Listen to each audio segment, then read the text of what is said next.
गजिया हमार देवारुई जो बहना के रंगता रहो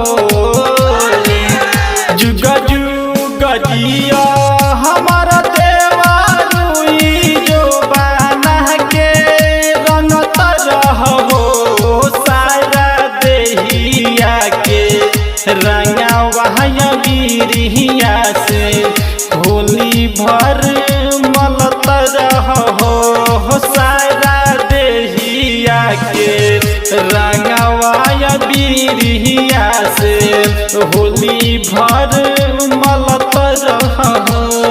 एकता रिकॉर्डिंग स्टूडियो सेमरा बाजार।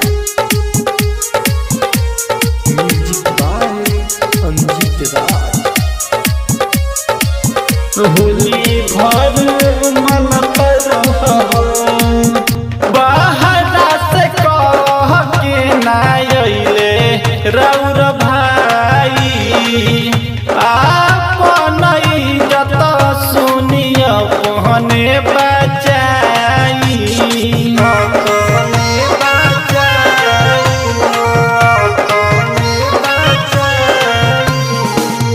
बाहरा से कह के ना अइले रौर भाई आपन इज्जत सुनिय पहने बचाई जैसे गलेला साग भथुआ के ओ सही गलत रहो सारा देहिया के रंगावा वीरिया से होली भर मलत रहो सारा देहिया के रंगावा वीरिया से होली भर मलत रहो।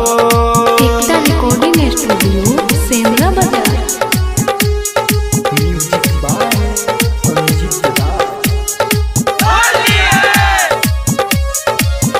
होली भर मलत रहो चढ़ल फगुनावा त सुती रोज जात के राइटर होरिल देवरु मान हमर बात के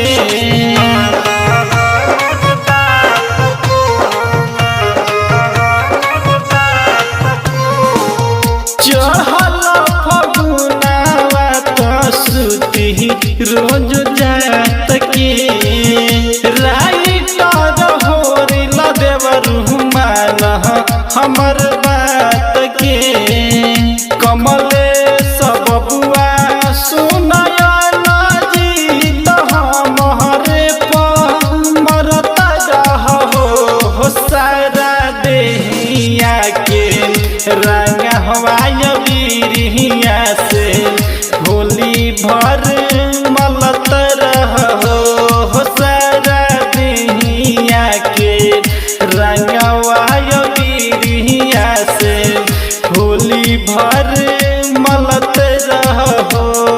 एकता रिकॉर्डिंग स्टूडियो सेमरा बाजार।